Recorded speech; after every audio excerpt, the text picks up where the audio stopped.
Hello, dear students. In the last period, we have studied about the zero order reaction. In the same series, we will study about the half life time of the reaction for zero order.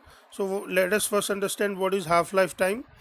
Half life of the reaction is the time in which the concentration of reactant is reduced to one half of its initial concentration. So it is the time when the initial concentration is converted to products and half of the initial concentration has been converted to products. So initial concentration would be R0 when T is equal to T by 2, final concentration R would be equal to R0 by 2. We can put this value into the equation number 1. The equation number 1 was R is equal to minus KT plus R0. Instead of R we will put R0 by 2 and instead of T we will put T 1 half. So what we finally get is R0 by 2 is equal to minus KT 1 half plus R0. Therefore KT 1 half is equal to R0 minus R0 by 2. Now see, this minus sign turns into positive when we take it left side, and this R0 by 2 when it goes right side it turns into negative. So KT 1 by 2 is equal to R0 by 2, and therefore T 1 by 2 is equal to R0 by 2K. So here from this we can say that T 1 half is proportional to or is directly proportional to R0. That means half-life time for zero order reaction is proportional to the initial concentration, and half-life time for zero order is inversely proportional to the rate constant. So this is what we can understand from this equation, and this is what it is all about. That is what I have mentioned here. And please note that the half-life time for zero order reaction is directly proportional to the initial concentration R0. The half-life time for zero order reaction is inversely proportional to the rate constant. Now we will study the integrated rate law expression for first order reaction. So now we want to understand about the first order reaction. So if we consider the reaction as R, that is reactant give products, what is the meaning of first order? First order reaction means the rate of reaction is proportional to the concentration of reactant to the power raised equal to 1. That means rate is equal to minus dr by dt. Rate is equal to k into r to the power 1. So we can simply write minus dr by dt is equal to k into r. Let's try to take integration both the sides so that we can get integrated answer. So this dr by dt is equal to k into r. We take r left side, so it goes like plus dr by r, and we take minus sign right side, so it's minus k dt. So ultimately new integration, now if you take integration d1 by dr 1 by r dr is equal to minus 1 integration k dt. Therefore integration 1 by r dr is equal to minus k dt. We take k even outside of the integration, and therefore ln dr 1 upon r dr is equal to ln dr. Integration 1 upon r dr is equal to ln dr, that is equal to minus kt plus I, and I have explained here that if integration 1 upon x dx is equal to ln x plus I, so integration dx is equal to x plus I.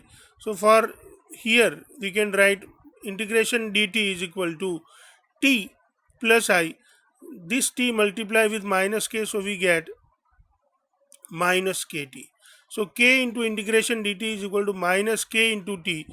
For both this we write only one I, so we have written I on the right side, and that is why we can write ln r is equal to minus kt plus I.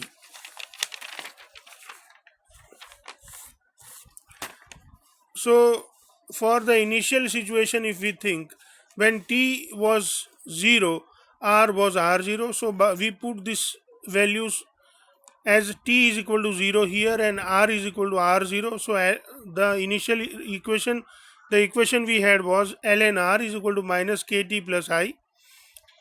In ln r we have written ln r0.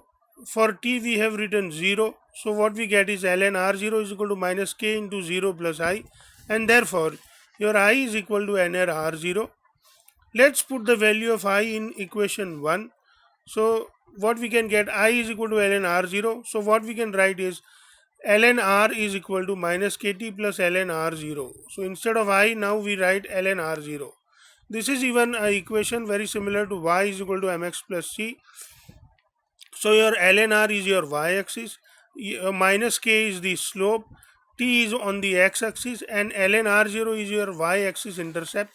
So you can see that if you plot a graph of ln r versus t, your ln r0 is on the y-axis, which is a y-axis intercept.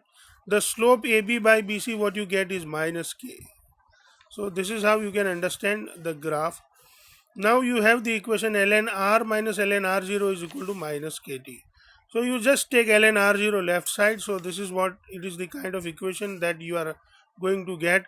Now ln x minus ln y is equal to ln x by y. So here we can write that ln r0, ln r minus ln r0 is equal to minus, is equal to ln r upon r0. So ln r upon r0 is equal to minus kt. The explanation is given that ln x minus ln y is equal to ln x by y, and therefore r divided by r0 is equal to e to the power minus kt. When we remove ln from the left side, here we put this value as a power of e. So this is how we can write it, and therefore r is equal to r0 into e to the power minus kt. This equation is very similar to the equation n is equal to n0 into e to the power minus lambda t. This is the equation for the radioactive disintegration. So when you take radioactive disintegration, suppose you are taking uranium and then it gives the alpha and beta and gamma rays, so disintegration takes place.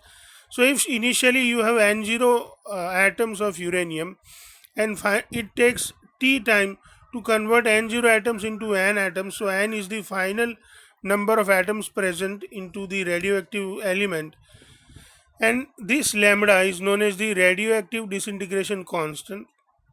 Now when we compare both of this, you can see that both these are very similar. Here this is constant, this is time, this is the initial concentration, this is the initial number of atoms, this is final concentration, this is the final number of atoms, and from this we can easily say that the radioactive disintegration is the first order reaction, because both these equations for first order and radioactive disintegration are same. So this is how we can prove that radioactive disintegration is the first order reaction. Now when we will look at the equation number 2, just remember this equation, ln r is equal to minus kt plus ln r0. We'll again get back to that particular equation. So the equation is ln r is equal to minus kt, ln r is equal to minus kt plus ln r0, but we know that ln x is equal to 2.303 log x. So ln, like when we want to convert ln to log, we just need to multiply with 2.303. So we can write that ln r is equal to 2.303 log r, and therefore 2.303 log. Now we put this value into that equation number 2. So instead of ln r, we can write 2.303 log r. Instead of ln r0, we can write 2.303 log of r0. Now we divide or we multiply the whole equation with 1 divided by 2.303. So we can write 2.303 log r divided by 2.303 is equal to minus kt divided by 2.303 plus 2.303 divided by 2.303 log of r0, and therefore log of r is equal to minus kt by 2.303 plus log of r0. This is the kind of equation we are going to get. So if we take this as x-axis and this as a t as a y-axis, so we take log r as a x-axis and t as a y-axis, then again we get a straight line where the y-axis intercept is ln log r0 and the slope ab by bc is equal to minus k divided by 2.303. So my dear students, you may be asked the questions like that. Now we can write that log of r is equal to log of r minus log of r0 is equal to minus kt by 2.303.